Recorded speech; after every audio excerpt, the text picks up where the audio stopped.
Okay, hi guys. We're outside today. Somebody's here working on the bathroom, so if you hear a saw, they're sawing outside, so that's what's going on.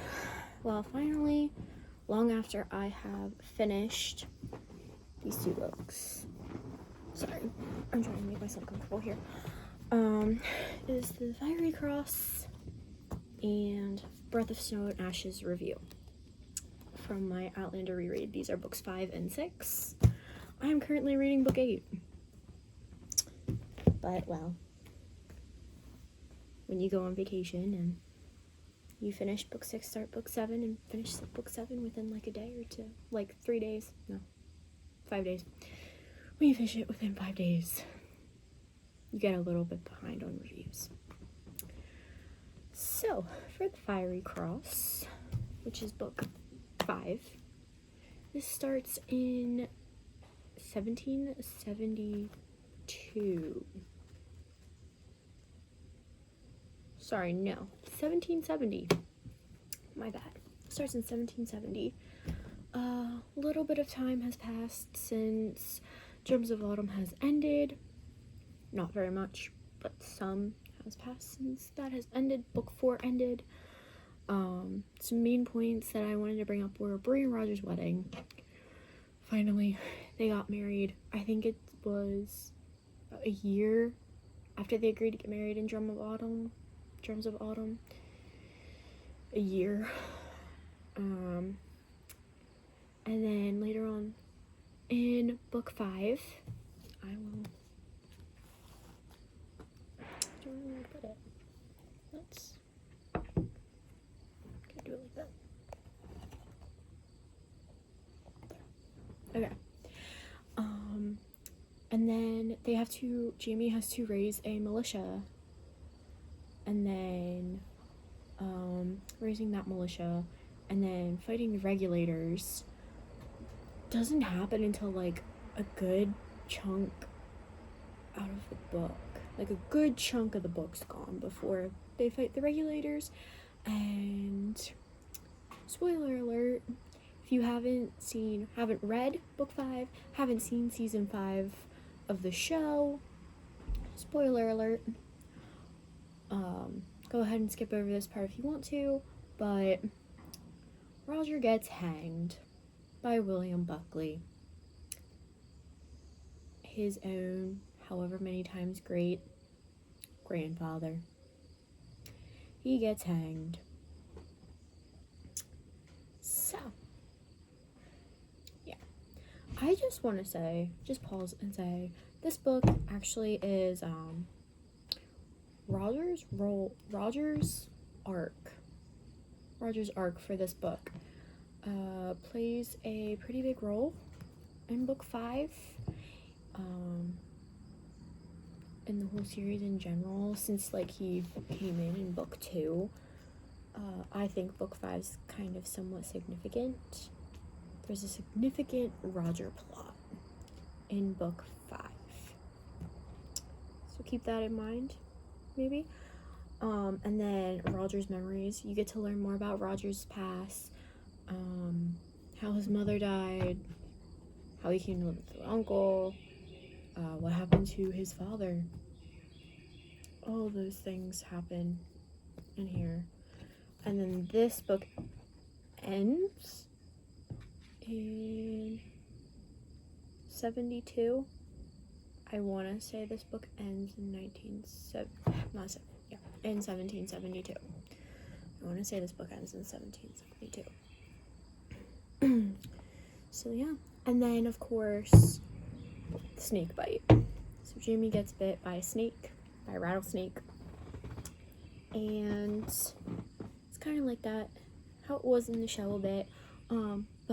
And of course the buffalo came around and everything. But can we just take a moment to admire Claire in the books compared to the show? In the books, she's such a badass. In book 5, she literally slits the buffalo's throat.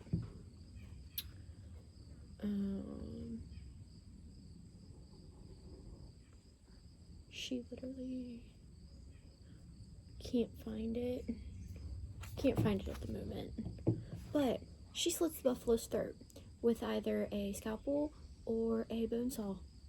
She slits its throat. And then, of course, if you remember all the way back to book 1, she literally killed a wolf with her bare hands. Can we just, give a round of applause for Claire and her badassery? And I wish the show kind of showed that more. Because Claire's a badass. She deserves to be recognized as a badass. So, that was book 5. If you have any more, if you want to discuss it, drop in the comments below. And, we can discuss it more there. Sorry, I have paper notes. So now we are moving on to book 6, which takes place over more years than book 5. This one takes place, yes, this one starts in 1772. So it takes place just a little bit after the Fiery Cross ends. This one starts. I'm pretty sure this is the longest book in the series so far, to my knowledge. I can't really tell, because I have 2 of these in mass media. Most of these are in mass media, and then I have books 2 and 9 in regular format. So I can't really tell, but I'm pretty sure this is that ghost. So, season 6 just came out recently on Stars. Came out beginning of the year, I think. Beginning of the year. So, if you haven't read book 6 or seen season 6, which even if you've seen season 6, they split it in half. Spoilers. So, Claire was kidnapped. First thing that I had of interest was Claire's kidnapping and rape. Claire's kidnapping and rape. They moved the kidnapping and rape to season 5. Yes, they moved it to the end of season 5 instead of having it in season 6. So that also is a big change. So Claire gets raped. It's probably about halfway through the book. Halfway through the book. Lizzie marries both of the Beardsley brothers. And I say, let them be happy. I say, let them be happy. They love each other. Bravo to them. Go them. They make it work. I stand by that. But then also, Henry Christian is born. And he is born a dwarf. He is a dwarf. So, and Fergus feels that that is his fault. He knows how it was living in Paris, growing up in Paris in a brothel. He understands what it kind of means for his son. And it kind of just breaks Fergus a little bit, you know? Fergus is our baby.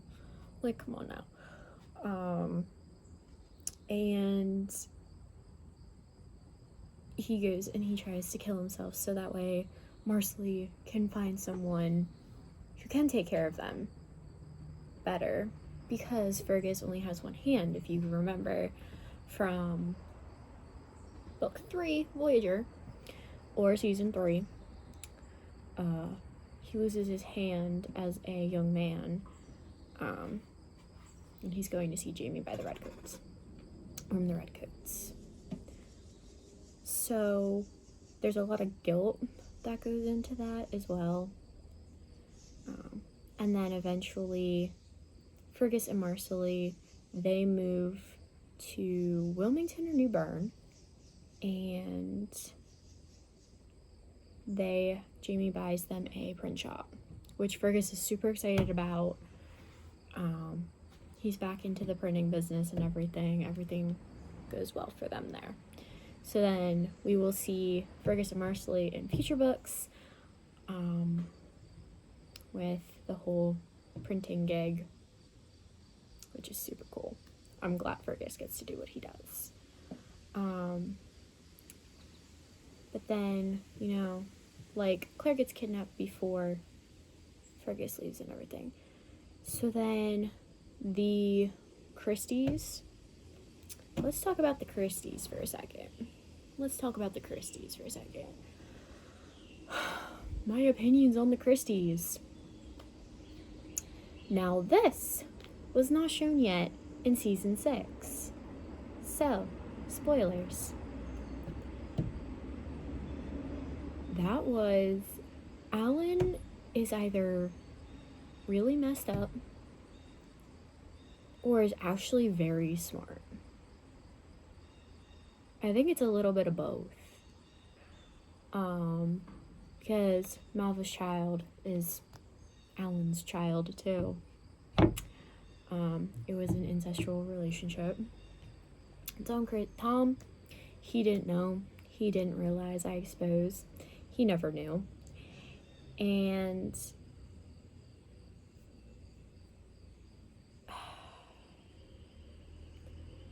it was a whole huge mess. That was just a huge mess.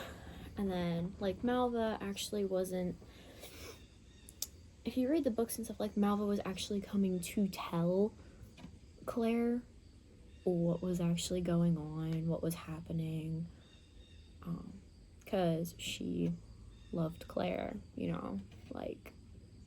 loved Claire. She didn't want to hurt her. So that was that.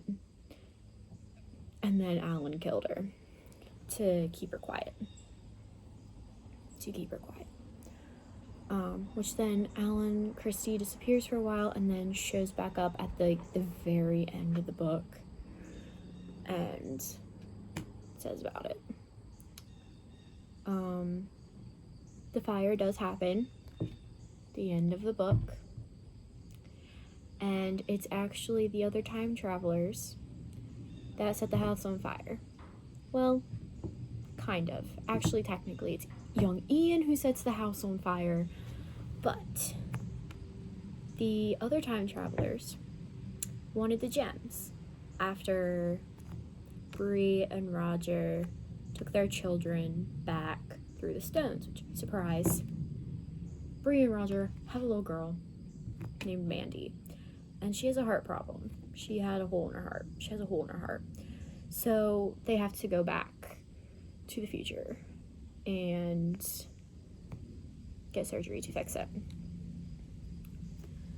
So they take the gems, which everyone at this point knows that the Frasers had gemstones, because people couldn't keep quiet. So they're there for the gemstones. They don't believe the Frasers that they don't have the gemstones anymore, because, of course you would deny it. Who wouldn't deny it? So then they don't believe it. Claire's ether, in this book, she manages to make ether. The ether gets released in the house. And if you know anything about anesthetics, ether is very highly flammable. So, young Ian couldn't see anything. Didn't know that the ether was, that was what was making them choke from the gas. He lights a match. But no, we don't blame it on young Ian. We blame it on the time travelers. And then the house explodes into fire. Poof. So that was the big house fire. The gold. We'll bring up the gold. The gold was actually hidden in the White Sal's den underneath of the house. which, Archbug, you've got, Mr. Bug, you got one hell set of balls. A hell of a set of balls. But then, unfortunately, they think they're getting Mr. Bug. Young Ian accidentally shoots Mrs. Bug. So then, Mr. Bug promises revenge. To take revenge on Ian when he finds that he has something to lose. So young Ian thinks about that starting from then forward. Let's see. Jamie, as the revolution starts to heat up, Jamie ends correspondence with Lord John in a way to protect him. From him, because Jamie has to switch from being a loyalist to a rebel. And that goes from there. So then Lord John, their friendship is he stops writing letters. Jamie and John stop writing letters. And then when Bree and Roger leave, when they're ready to leave, Bree finally meets William. Finds out that William's her brother, that Willie is her brother, and then wants to tell him because she will never see him again. If you've read the books, you know how that goes. But I'm not going to spoil that right now. So then, Bree and Willie, they get an interaction. Willie goes by William now. Super cool. So they get a little interaction. Jamie and Lord John watch them, and then, they leave, they go through the stones.